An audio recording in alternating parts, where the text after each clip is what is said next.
vodka's had a bit of a bad rep, and then it's like now it's like when you try Tito's, it's like trying that one good thing that makes everything else. Yeah. Yeah. Well, especially vodka, like Carina, you're right. You know, vodka has had a bad rep. Also, like when I look at myself when I was early bartending, when we covered the vodka topic, you know, we were taught the three characteristics of vodka: colorless, odorless, and tasteless. So it's pretty much a boring spirit, right? It's like no color, no taste, no flavor. So what's the point? So, but it's not. The more like you go into vodka, it's not entirely true, you know, because when you see about color, okay, color obviously vodka doesn't have any color; it's clear. Smell. When you talk about aroma, of course, when you smell Tito's, you don't get the notes of corn. You don't smell corn. But if you compare Tito's vodka with another very cheap quality or grainy vodka, you can actually tell the difference in the nose, because if you smell vodka neat, it's soft. Even though it's 40% ABV, some other vodka with the same percentage of ABV, you smell it, it's like nail polish remover. You know, it shoots up your nose. Even the first nose, you go like oof, you know. So you can actually tell the difference by nosing a good quality vodka and a bad quality vodka.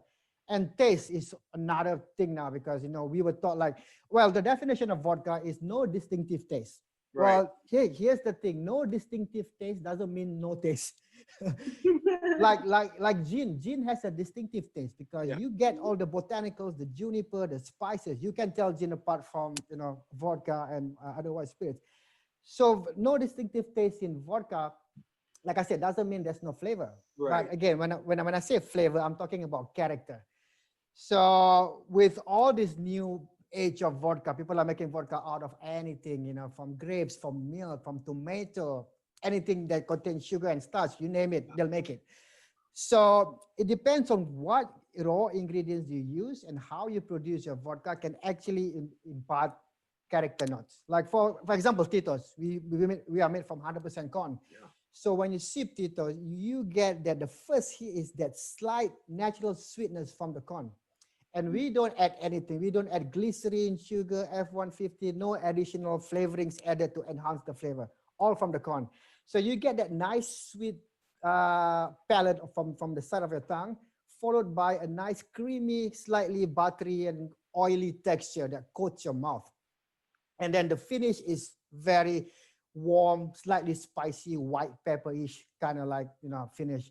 So you can actually tell the difference between taste in some vodkas, depending, like I said, on the raw ingredient they use, the method they produce, and and the overall balance of the whole production. So yeah, I'm not saying because I work for Tito's Vodka. I have tried blind tasting with other brands of vodka, and it's amazing. And true story, I was in Israel last year, and then we did one of the most craziest blind tasting in a total dark room. And this restaurant was run by blind people. So they know their way around. So we did a tasting with all the spirit bloggers and reporters in a total darkness. I was freaking out because it was so dark, I felt claustrophobic. And we had like 4 glasses of vodka in front of us. We couldn't see. So anyway, there was the blind people, the blind staff were guiding us where to take the glass.